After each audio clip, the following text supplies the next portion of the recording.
So I'm a little later than usual with my live video. I hope that you still catch it, whether live or recorded. And it's also going to be a shorter one because it was busy. We had lots of new arrivals that we were hauling and unpacking and doing so many things with that we have a smaller but still wonderful collection that we are releasing this week. And I am getting right into it. So there's a new Ottoman jersey, which we haven't had in a while. And you know, I am a sucker for textured knits. I love, love, love texture. And this is definitely a good one. What is an Ottoman knit? If you have never heard of or seen it before, it's a rib, which you know you could mistake it for corduroy if you look at it this way, but the the rib actually goes horizontally, but it's a texture. It's a textured rib. It's just the way that it is knitted. They create this beautiful texture with it, and it is still considered a jersey, though a heavier one at that. Almost like an interlock jersey, I would say. An interlock jersey with texture, if you will. So texture on one side, and then the other side is completely flat. So it's just like any interlock, does not curl. It's absolutely beautiful. And I'm just going to show you. Look at that stretch, because often when you have a tight texture like that, that can often minimize the amount of stretch that you get. But this one, my guesstimation, or it's at least 50%. So still a really good amount of stretch horizontally, and then about maybe 25 vertically.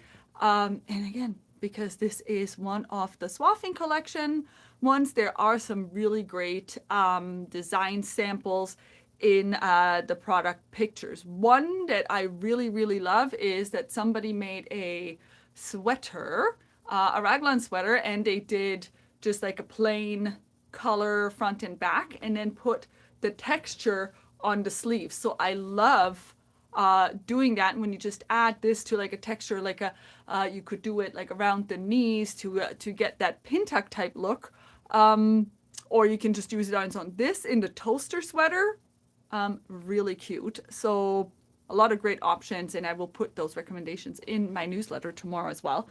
We have that burgundy or dark red color.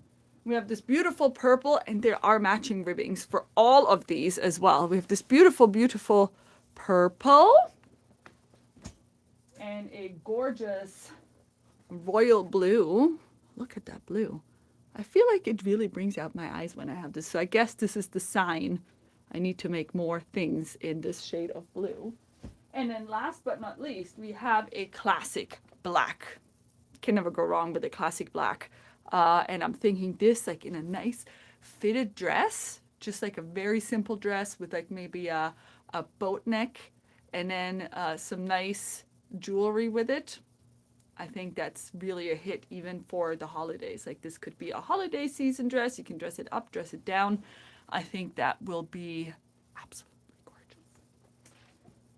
Next one, we're going to stay with the texture. And this is like a one-off that came in.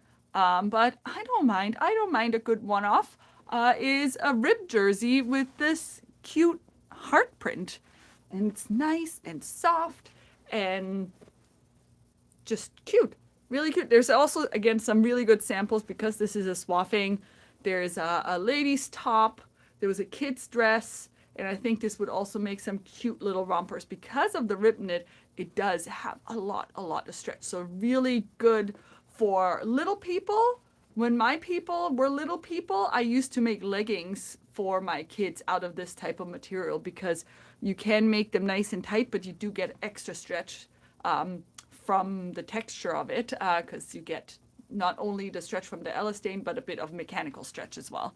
So this rib knit. And then we have this beautiful Cotton+Steel collection. It's one of the Cotton+Steel Basics, which is called Be Positive, and I just love these colors. These colors actually go really well with the Acufactum line. So if you're looking for some simpler things to match with your Acufactums or with some other prints, then this is definitely a great collection. We got our hands on 3 of those. One which is the mauve with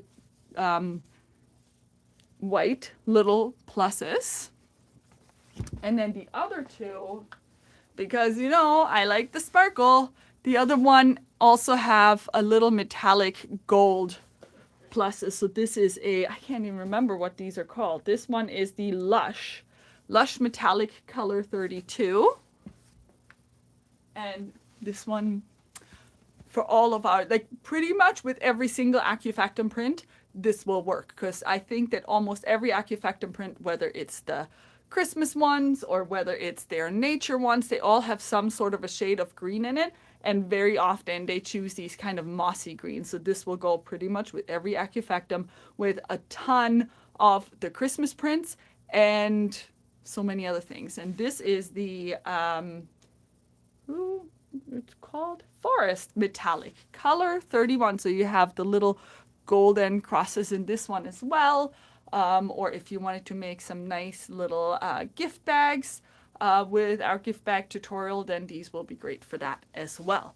And guess what? This is probably one of the shortest videos ever, but I did also want to show off my shawl that I made. I wanted to take a really nice picture and a video of it today, but it is raining buckets out there today and the lighting is not the best.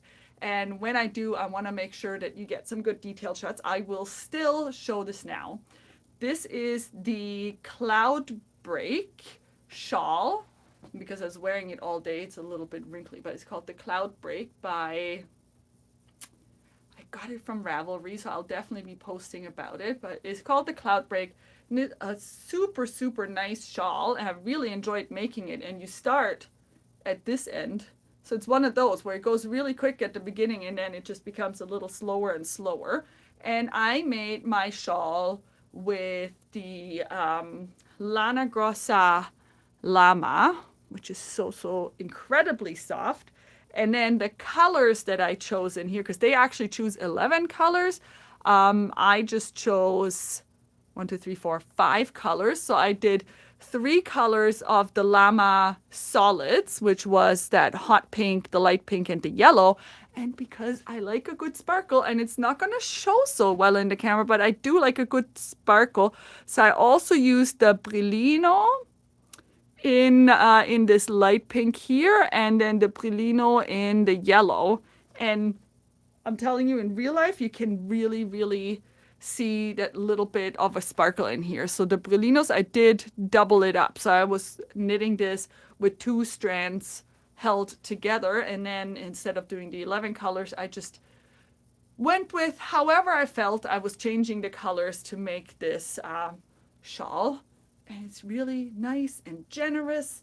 And if it's a little bit earlier in the season, which we're not in right now, but I could totally see myself wearing it like this on like a cool end of summer or early fall day, or even now if you just need like something to keep you a little bit toasty. But I always like having something around my neck, so I do tend to wear it kind of like this. But I just love having these little pops of colors and texture, because you know, gotta love the texture in there. So you'll definitely be seeing more of this. I will put this in the newsletter as well, so that you know exactly what I did to make this beautiful thing, and which yarns I used and which pattern, and that will all be in the newsletter tomorrow. And I think that's it for this week. So thank you for quickly tuning in. Oh, and next week on November the 8th, Saturday, we actually have an open house. We have an upcoming open house. I hope to see you, lots of you there. Until then, I hope that you all have a wonderful Halloween tomorrow. Stay dry and warm, because I have a feeling here in Ottawa it's definitely going to be a cold and wet Halloween night, but you know, makes it just all the more spooky. Let's just leave it at that. So happy trick-or-treating, and I will see you next week. Thank you so much. Bye.